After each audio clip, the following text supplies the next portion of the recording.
Hello, this is Will Faerber from Art to Ride, and today we're looking at a first submission by Lauren of her horse Matchbox.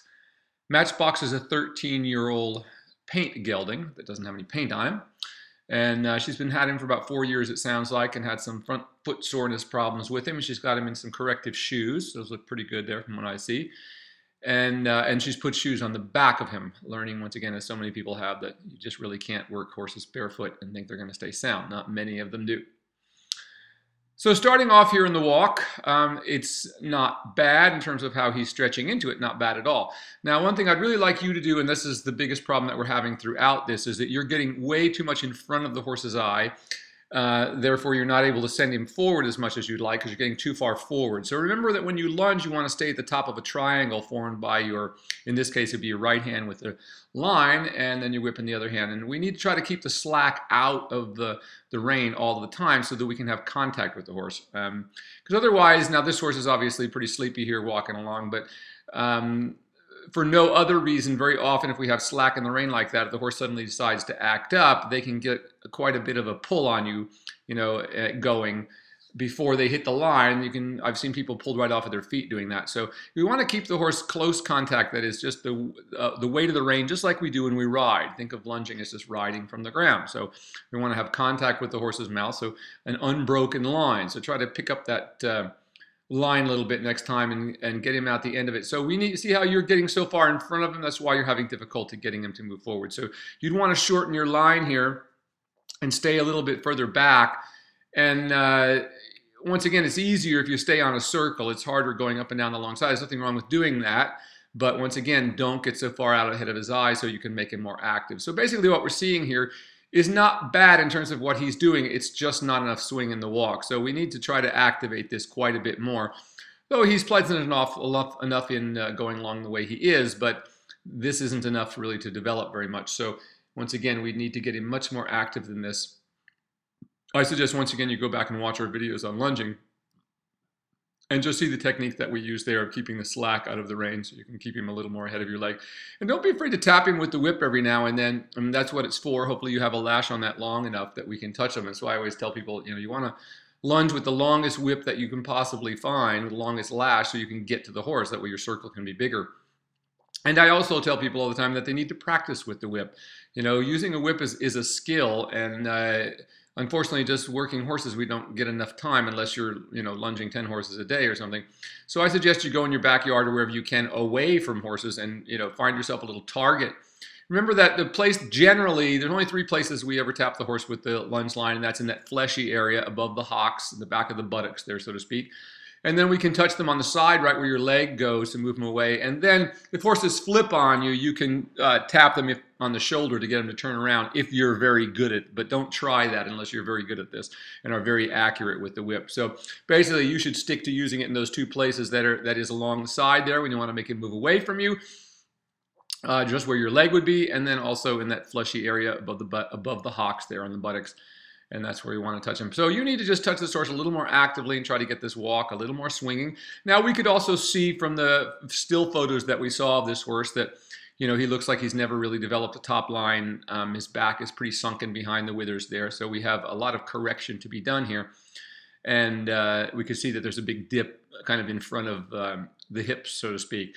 If you look at his hips when you're looking at that picture, you see how what I call them tented. You see a very triangular shape there as opposed to a round shape.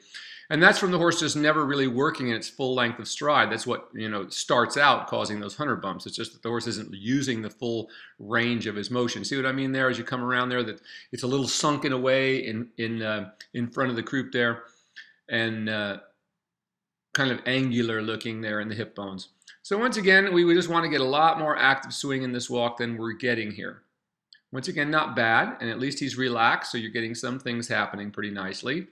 He seems to be accepting this work pretty well, but there you go. Now he started. That's more like it. Now, do you see how when you got him a little more active, the step got bigger, and all of a sudden he actually reached into the contact more? So I think you can be asking for this much sooner than you are here. And once again, just keeping that slack out of the ring, because you can't control anything if the slack, and that also tells me that the horse is kind of crowding you, and that's not what we want to have happen. We want the horse to move away from the whip and out into the outside rein. part of the basic principles of training, and that we can establish on the lunge line before we get on them. That is the horse moving from the inside leg into the outside rein. So that's only going to happen if you have a little less slack in this rein and you can actually have a little contact there. Little bit better walk here, but once again, still not active enough. We just have to ask for a lot more than you're getting.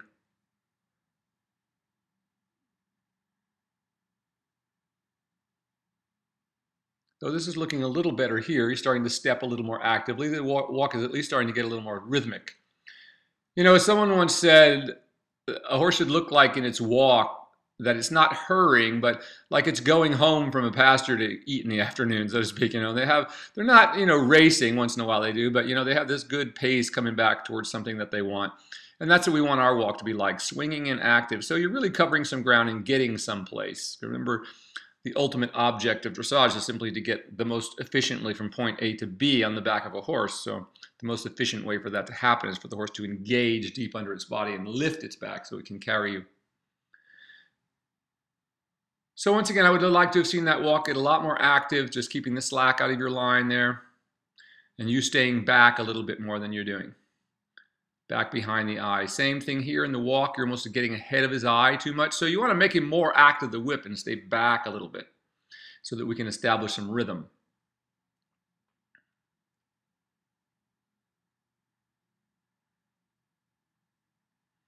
Now we can kind of see the horse going along at this pace as he came around there. You can see how he's kind of just really kind of stabbing his shoulders into the ground and pulling himself along. And you can see how U-necked his neck is there. That is, we see the underside of his neck being kind of thick. But look how different it looks when he just stretches into it like that. Now that's more like it. Even though you only get it for a few moments, that's better than nothing. It's in the right direction. And that's a better walk after that little trot. At least he comes back to a little more active walk. So that's looking better. And once again, just a few things to notice there as he starts the trot. You can see how he lifts and pulls the heads back and really starts sort of stabbing with his shoulders there and stabbing with his front legs, which tell me he's pulling with the shoulders. You know, that little mincing step that he's taking. He's basically pulling himself along. His hind legs are kind of really not part of his locomotion at the moment. They're just kind of falling out the back as he's trotting along and sort of dragging himself forward by his front legs. Though that looks better there. So once again, notice as the horse stretches down how it changes the horse's gaits. That's what we want to look at, you know. So many people in riding today are just all hung up about this position of the head and neck and what it's doing, and they have all these theories about lifting the shoulders and all these various things. Well, look at the legs. You know, they're telling the story. No matter where the head and neck is, if the horse isn't coming through behind, it's absolutely worthless. Now this is a little better trot here. Once again, that's why we need to keep that slack out so you can soften him a little bit and push him out into the outside rein. But this is a little better trot. There you go. When he finally stretches down into it a little bit, he looks quite good, or better anyway. Just needs to be much more active. Now I know you're dealing with some soundness issues, so that's the other issue. You can't make an unsound horse really work hard because you're going to exacerbate the problem. So we've got to be sure the horse is sound before we try to work him. But, you know, I think the horse looks pretty sound here. I've seen a few steps where he looked a little off in front, but nothing that worries me too bad. Same thing here. We can see how he's kind of pulling to the outside of the circle because you have no contact on the inside rein. So that's what we've got to get solved, to get that slack out of the rein, get him a little more active. And you can kind of see, you can imagine every time his head comes up, look at the shoulders, how he seems to stab his front legs and pull himself forward. Rather than what we want a horse to do is come underneath itself and then project itself up and forward off of its hind legs. That's looking a little better. Back end is looking a little better, though he's still not really over his back, though that stretch is looking a little better there.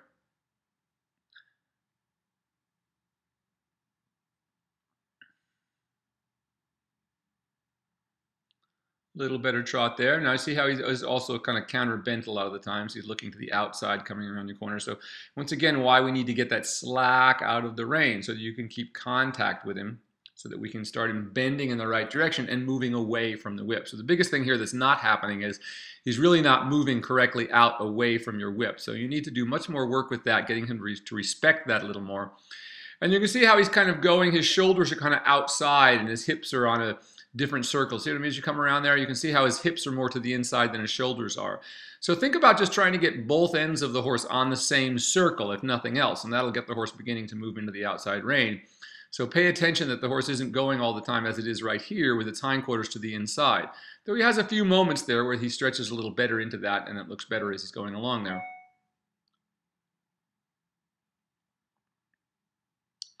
But once again, if we don't get contact, we're not going to be able to solve that problem because he's got all the slack he needs to just pull his outside shoulder there as far out as he wishes. So same thing here, he's still just going kind of with his hindquarters to the inside.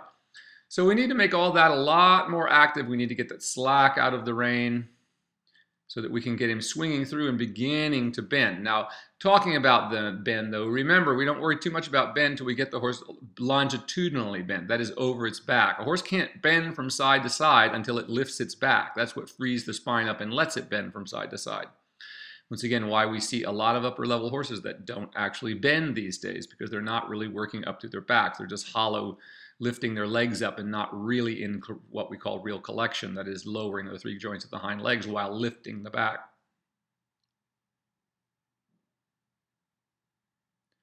So really just not quite getting enough out of this horse right there in your lunge line, and for those reasons. Once again, same thing here, just too much slack in the line, and you just need to be a little more trying to generate a little more activity. And don't worry if he goes into the trot. If he goes into the trot, well, he just goes into the trot. That's the way it is. You just bring him back to the walk, and that's how we teach them to do what we want, so to speak, in that we explain to them, no, I don't want you to try, I want a more active walk. So you bring them back to the walk, and they'll have a more active walk. Simple as that. Not making a big deal of it. Now, this walk is a little better here going in this direction. Starting to swing just a little bit more.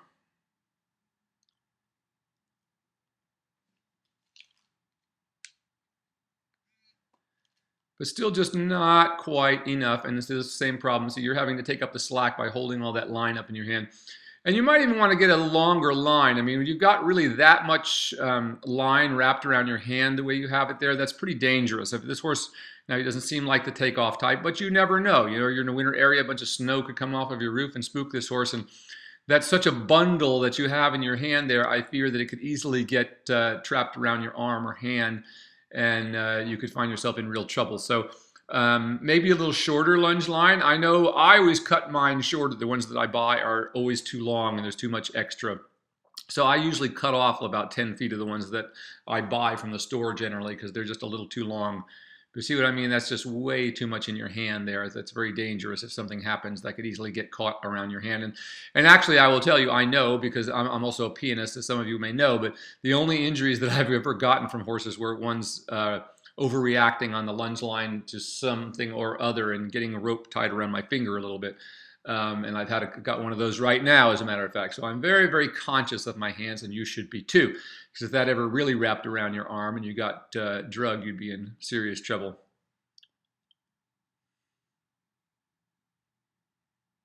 So once again, yeah, I think you can just ask this horse for much more. Once again, there it was a good shot. As you came around there, you could see how dipped the back is there once you go behind the saddle.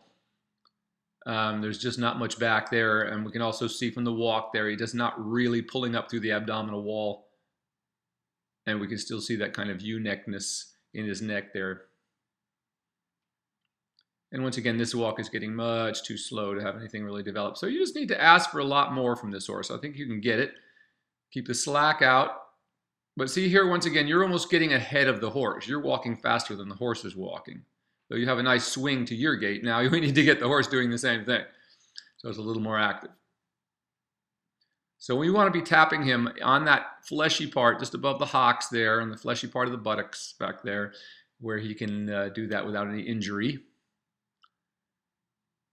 But see, there's a good angle there. You can see how much in front of the horse's eye you are very often. So stay back. Remember, you want to stay at the top of a triangle formed by your right and left hand, and the horse at the other end. So same thing here. See how you're getting kind of faster than the horse is getting. So he's not really walking out. So you need to use your whip a lot more.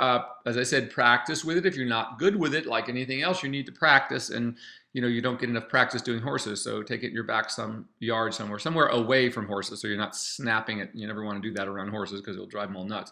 But take it somewhere there aren't horses around where you can practice, and pick a spot, a target on a fence post or something about the height of where you want to be able to tap the horse with it, which is usually about 4 feet, something like that. And just get to the point where you can tap each of those places over and over again.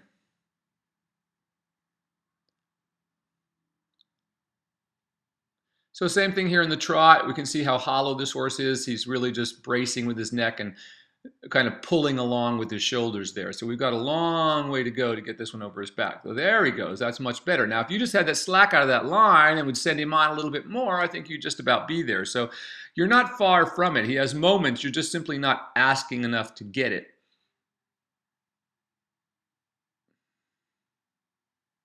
But I think when you do start doing that, I think he's going to come around pretty nicely for you and pretty quickly, because when he is stretching down occasionally, but it's more by chance than anything else. And even when you're doing this same thing, don't be afraid if he breaks into the canter. No big deal. Just bring him back to a trot. We have to get the horse to understand. Horse would always would rather give you a bad canter than a good trot. So we very often have to say, no, come back to a trot. Give us a good trot. And just a little bit of time. Doesn't take long to teach them that. But once again, as you see there, see how far these hind legs are coming behind? They're still on the ground when they're 2 foot behind the hindquarters.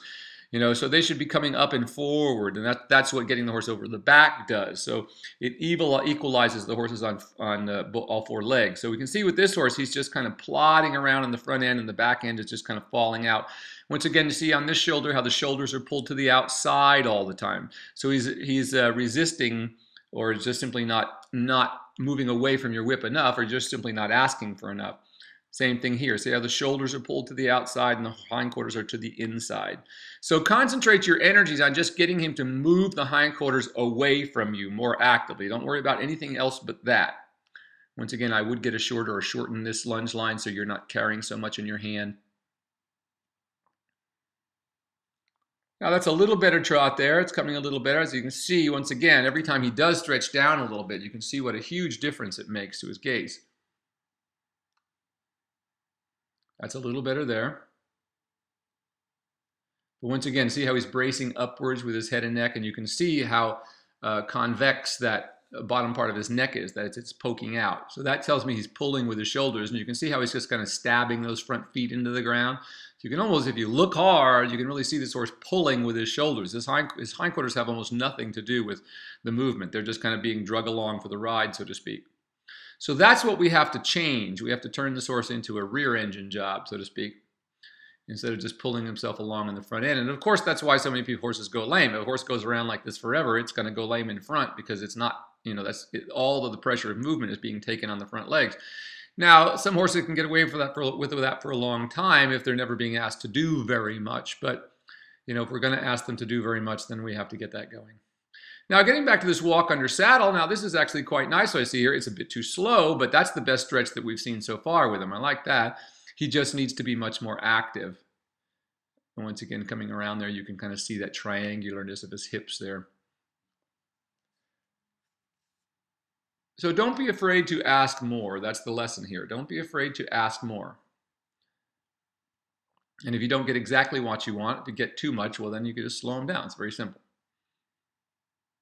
Just say no, as they say.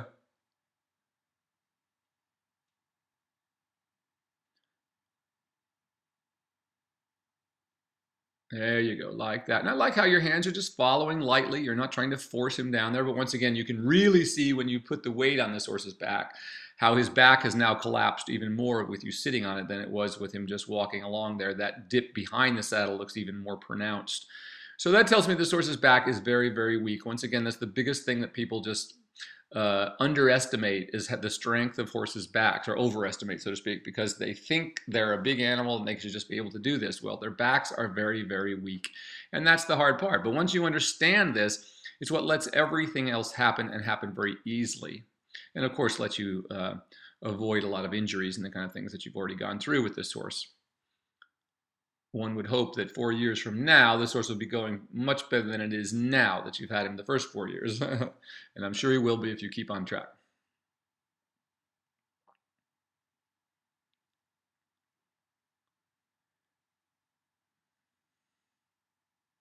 There you go, not bad, a little better there. But once again, the biggest thing is you're simply not asking for enough activity. So we have to have activity before anything else is going to work right. So just don't worry about anything else, but just getting him a little more active at first till he just starts stepping a little more actively with those hind legs. So we can see here, this walk is almost asleep here. And you can see how his hocks twist as he's walking there. That's because he's just not engaged. He's not using any of the right muscles to do this walk with. So you got a long ways to go here with the lunging. I would get that straightened out before you worry too much about the riding, because it's going to take a while from what I see here. You know, you've got a good year ahead of you just to establish a top line on this horse once you start working him more actively. But I really like, you know, your nice quiet rider. I see nothing wrong with your position a little bit. It's just that now you need to ask him to do a little bit more. And that starts on the lunge line. Once again, the horse is at this level not going to be better when you ride him in very few cases than when you lunge them. So this Will Faerber from Art to Ride. Hope that helps. I look forward to seeing your next one. Get him a lot more active and at the end of that lunge line.